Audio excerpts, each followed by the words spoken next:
এটা আজ আমরা শুরু করছি একটি ত্রিকোণমিতির অঙ্ক দিয়ে। তো এই যে অঙ্কটা, এটা আমি কম্পিটিটিভ এক্সামে বিভিন্ন জায়গায় দেখেছি। তো সেইখানে এই অঙ্কটা আমরা আজকে দুভাবে করব। একটা হচ্ছে নর্মাল একাডেমিক অ্যাপ্রোচ, যেটা সব ধরনের পরীক্ষাতে মানে যেগুলো নাম্বার পাওয়ার জন্য একটা 5 মার্কসের অঙ্ক বা 2-3 মার্কসের অঙ্কতে যেটা করা যায়। আর অপরটি হচ্ছে কম্পিটিটিভ অ্যাপ্রোচ, অর্থাৎ যেটাতে আমরা কম্পিটিটিভ পরীক্ষার জন্য যে অ্যাপ্রোচটা আমরা নেব বা নেওয়ার চেষ্টা করব। তো শুরু করা যায়। প্রথমে আমরা একাডেমিক অ্যাপ্রোচে করছি। তো সেক্ষেত্রে আমরা করব হচ্ছে প্রথমত এইটা লিখলাম, আর এইখানে tan theta minus sec theta আছে। তো এটার থেকে আমরা মাইনাসটা কমন নিয়ে নিচ্ছি। তো মাইনাসটা যদি আমরা কমন নিয়ে উপরে তুলে নিই, তাহলে সেক্ষেত্রে এটা হয়ে গেল sec theta minus tan theta হয়ে গেল। এবার পরের স্টেপে আমরা 1 মাইনাস কস থিটা এটাকে সেম রাখছি, এবং এইখানটায় উপরে এবং নিচে sec theta plus tan theta এটা আমরা গুণ করছি। উপরে sec theta plus tan theta লিখে নিলাম। তো এখানে sec square theta minus tan square theta হয়ে গেল। যেহেতু আমরা জানি যে a plus B into a minus B is equal to a square minus b square. তো sec square theta minus tan square theta এটা পরে ইমপ্লিমেন্ট করব।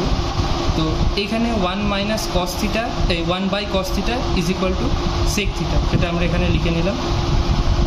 আর এখানে sec theta minus tan theta আমরা এখানেও লিখে নিচ্ছি। তো এখানে sec square theta minus tan square theta এটা সূত্র অনুযায়ী হয় 1। তো সেক্ষেত্রে এখানে 1 হয়ে গেল। তো এর পরের স্টেপে সেক থিটা মাইনাস ব্র্যাকেটের মধ্যে sec theta plus tan theta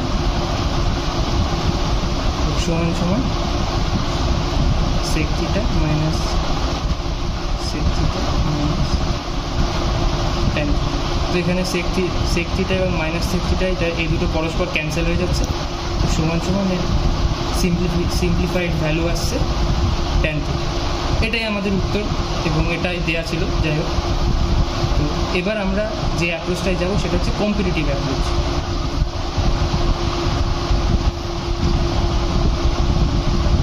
বানানটা যে বলবো সেটা ঠিক আছে। তো এখানে যে এতটা মতো স্টেপ করার জন্য আমাদের বেশ কিছুটা টাইম কনজিউম হচ্ছে। তো সেক্ষেত্রে আমরা ধরে নেব যে theta is equal two 45 degree, একটা অ্যাজাম্পশান করে নেব, জাস্ট ধরে নেওয়ার জন্য। তো এখানে 1 মাইনাস 1 বাই কস থিটা যেটা আছে সেখানে কস 45 প্লাস এখানে 1 বাই ট্যান 45 মাইনাস সেক 45। তো এটা হয়ে গেল।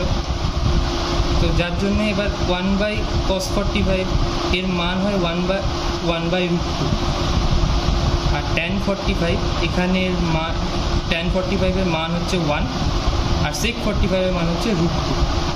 তো সেখানে আমরা উপরে রুট 2 চলে এলো উপর নিচে করে, আর এখানটায় আমরা আবার মাইনাসটা কমন নিয়ে করণে নিরসন করলে উপরে রুট 2 প্লাস 1 আর নিচে রুট 2 তার হোল স্কোয়ার মাইনাস 1 তার হোল স্কোয়ার, অর্থাৎ হয়ে গেল এক্ষেত্রে হয়ে যাচ্ছে রুট 2 মাইনাস রুট 2 প্লাস 1 তলায় 1। তো সমান সমান রুট 2 মাইনাস রুট 2 মাইনাস 1। এক্ষেত্রে রুট 2 ক্যান্সেল হয়ে গিয়ে থাকছে মাইনাস 1, অর্থাৎ এখানে চলে আসছে -1। তো এই যে ভ্যালুটা এখানে যদি আমি থিটার যে কোনো ভ্যালু আমরা তাহলে এখানে বলতে পারি মাইনাস ট্যান থিটা বা ট্যান 45 বা মাইনাস কট 45, যে কোনো একটা যেটা অপশানে থাকবে আমরা সেটাই দাগিয়ে দিতে পারবো। অর্থাৎ এক্ষেত্রে আমরা জাস্ট অ্যাজাম্পশান করে এই অঙ্কটাকে শুধুমাত্র ক্যালকুলেশনের ভিত্তিতে করতে পারছি। আমাদেরকে এত সূত্রের উপরে যে এত সূত্রের ব্যবহার থাকছে সেই সূত্রগুলোর আমাদেরকে ইউজ করতে হচ্ছে না, বা অনেক ক্ষেত্রে অঙ্কের সময় সূত্রতে ভুল হয়ে যেতে পারে। যেহেতু কম্পিটিটিভ পরীক্ষায় অনেক ক্ষেত্রেই সময়টা একটা বড় ফ্যাক্টর হয়ে যায়। তো সেই জন্য যারা একাডেমিক কথা 2-3 নম্বরে পাওয়ার জন্য এটা করা যেতে পারে, এমসিকিউর জন্য এই অ্যাপ্রোচটা আমার মতে ভালো। এই যে অঙ্কটি আমরা করলাম, এর যে এই টোটাল যে সলিউশনটা, এর পিডিএফ তোমরা ভিডিওর নিচে ডেসক্রিপশানে যে লিঙ্ক, এই পিডিএফের লিঙ্ক দেওয়া থাকবে, তোমরা সেখান থেকে এটি ডাউনলোড করে দিতে পারো।